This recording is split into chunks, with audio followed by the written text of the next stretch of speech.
Saya juga mau dialog. Saya mau ketemu lah sama siapa.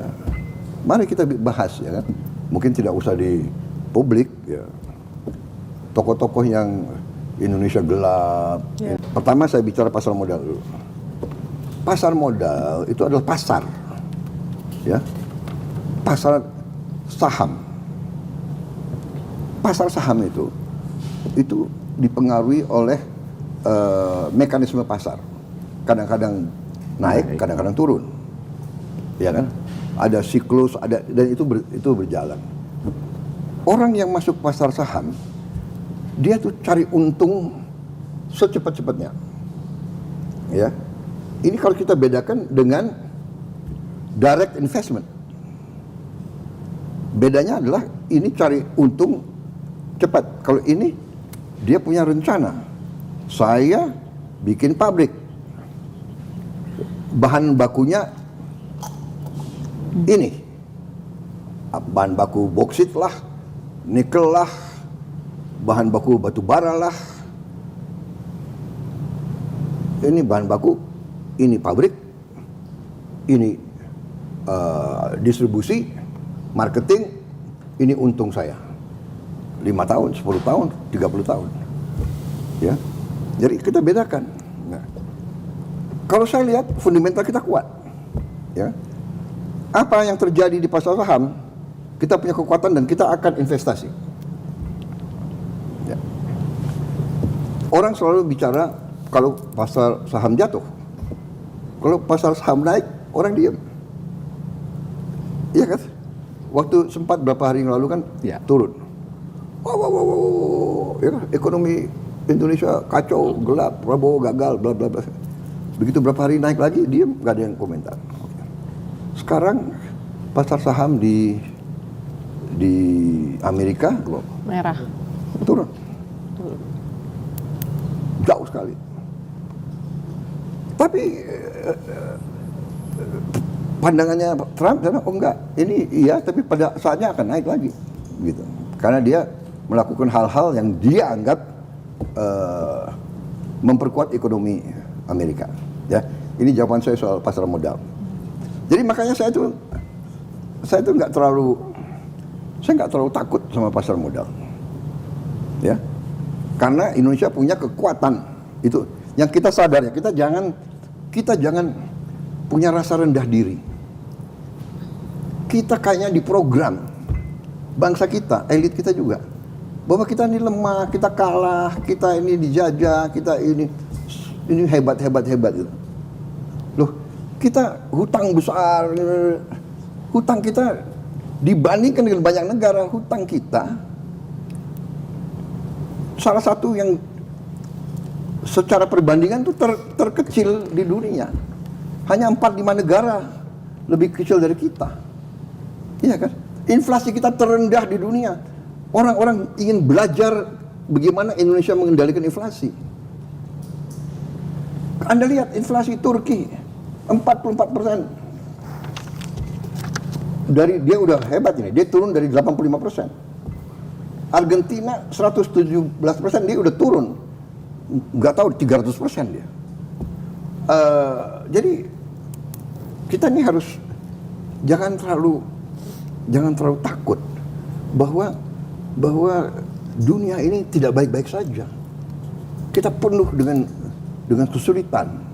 Kita penuh dengan, terus terang aja kita koreksi diri ya sebagai bangsa, selama 30 tahun ini kita banyak melakukan blunder. Kita akui saja. Jangan salah siapa presiden. Masa satu presiden bertanggung jawab atas semua? Ini banyak blunder. Dan ini juga salah.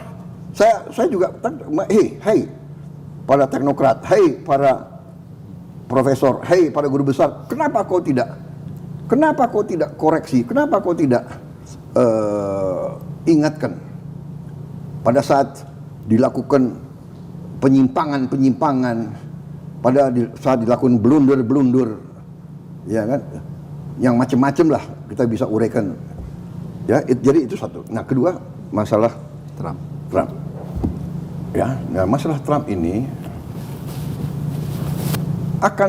kita harus lihat nanti mungkin kita akan mengalami dampak yang berat mungkin, terutama yang bisa kena adalah industri tekstil, sepatu, garment, dan furniture. Ya, ini berat karena ini padat karya. Tapi kita akan cari jalan keluar. Kita harus berani mencari pasar baru. Kita ini terlalu manja juga sih. Ya, kita tuh selama ini tertarik oleh ekonomi Amerika, benar, karena ini kan sistem ekonomi yang Amerika ajarkan kepada kita, kan? Iya kan?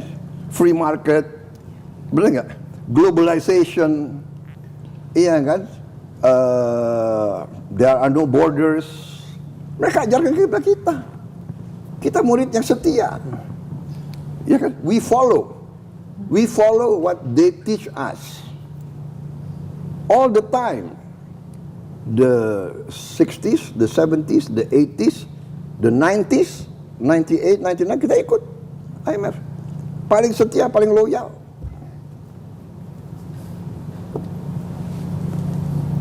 Sekarang kita harus bangun, kita harus dewasa. Dan tidak hanya kita, Eropa, negara ASEAN, semua, Australia, semua. Kalau begitu, sekarang situasi berubah. Dan memang benar situasi berubah.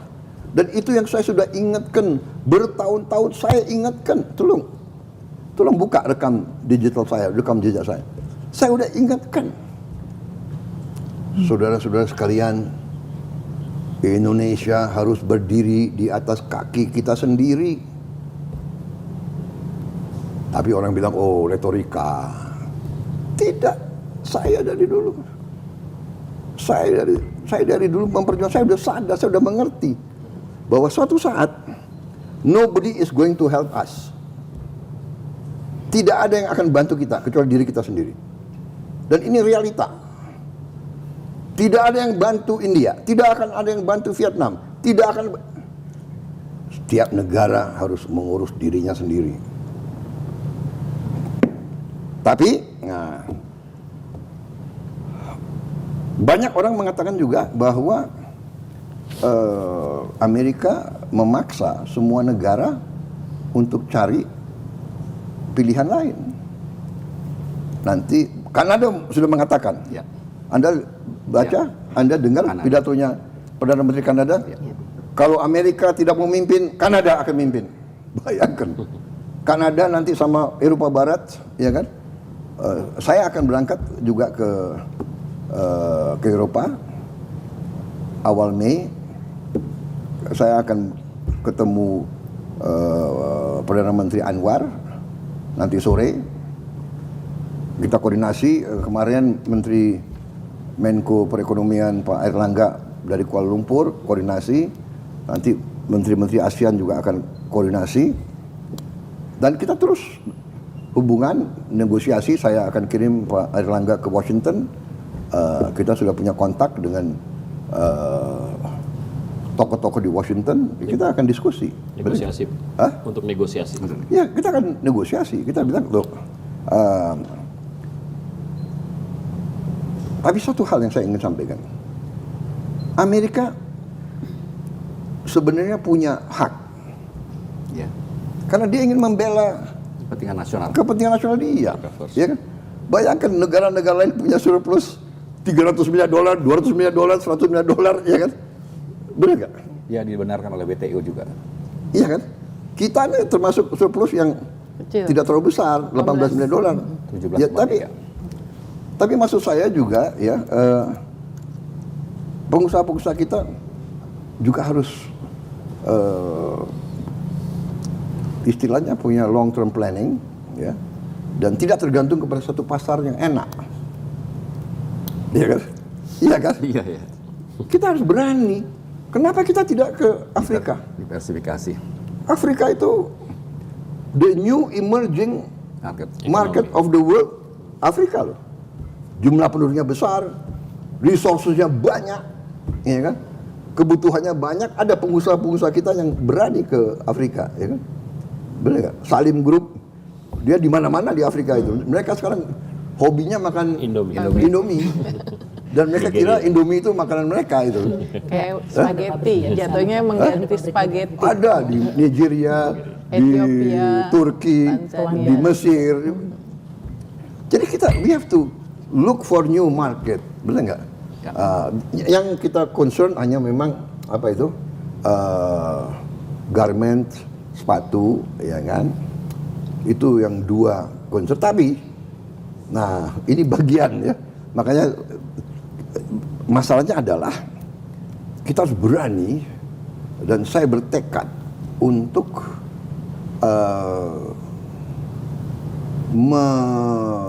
mengurangi kemiskinan. Jadi kalau orang miskin kita keluarkan dari kemiskinan, dia punya resources, dia punya uang, domestic market kita hidup. Kita 300 juta loh sebentar lagi. Ya. Ya kan? Kita sebesar Amerika. Jadi nanti sepatunya kita jual aja di antara kita. Pakaian, kita punya anak sekolah, berapa anak sekolah kita ya? 60 juta kalau nggak salah. 70 juta. Penerima manfaat nanti 82 juta. Jadi mungkin anak-anak kita ya mungkin 75 juta mungkin. Mereka butuh sepatu. Mereka butuh pakaian, seragam, pakaian olahraga, pakaian pramuka. tas. Iya kan? So, ini nanti saya harus kumpul dengan tokoh-tokoh industri, tokoh kita bicara, kita cari jalan keluar dan kita berusaha mitigasi kesulitan yang akan ditimbulkan, dan kesulitan ini akan kena seluruh dunia. Tapi ini ya sekarang tinggal terjadi apa? Shifting. Orang lagi cari teman ini, ya kan? Cari kawan, bilang gitu. Kita juga bingung sebetulnya, benar nggak? Iya kan? Tapi dalam arti kita mengerti bahwa mereka concerned bahwa ekonomi mereka tidak produktif. Dia masih kuasai teknologi, tapi di bidang lain, bidang mobil, mereka sudah bisa kalah jauh mungkin dengan Cina, iya kan? Elektronik, telepon, iya kan? Kita sekarang siapa yang pakai telepon buatan Amerika mungkin ya? Apple masih, ya teknologi dia masih unggul. Jadi ini nanti ada equilibrium baru ya. Saya sendiri juga sangat prihatin. Tapi ya ini fakta yang dihadapi seluruh dunia. Ya hanya saya percaya tadi apa yang Alvito sampaikan, basic kita kuat. Ya, whatever happened, saya kira kita survive apa yang sudah pernah kita survive, krisis-krisis berkali-kali. Ya. 68, 98, 2008, COVID ya kita hadapi dan kita bisa atasi. Tapi kuncinya kalau ada kerukunan. Ya. Jadi saya juga prihatin ya, mungkin saya juga mau dialog. Saya mau ketemu lah sama siapa. Mari kita bahas ya kan. Mungkin tidak usah di publik ya. Tokoh-tokoh yang Indonesia gelap, Indonesia gelap. Maksudnya oke, kalau memang Indonesia gelap, mari kita kerja supaya Indonesia tidak gelap. Iya kan? Kok Indonesia gelap? Kabur aja deh.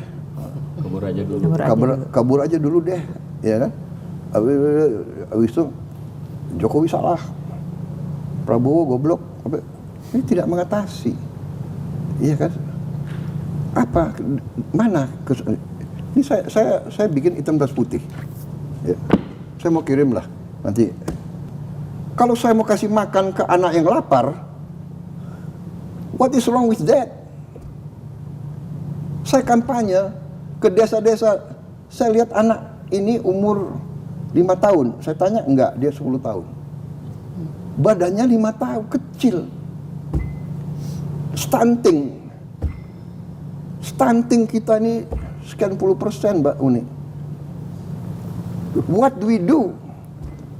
Saya enggak teoritis. Iya kan? Saya mau intervensi. Yang sudah kaya, yang sudah lumayan, tidak mau makan, nggak apa-apa. Jatah makanmu kasih ke yang.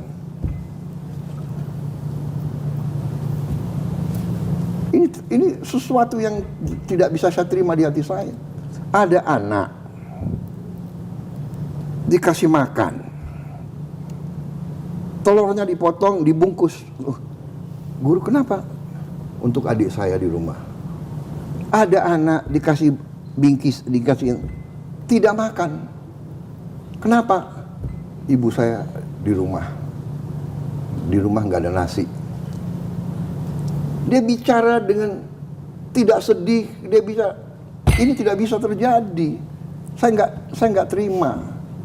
Saya sebagai pemimpin, saya sebagai patriot, bukan ini republik yang saya bela dari sejak muda. Jadi saya akan berjuang keras supaya tidak ada orang lapar di Republik Indonesia. Saya akan kerja sekeras-kerasnya.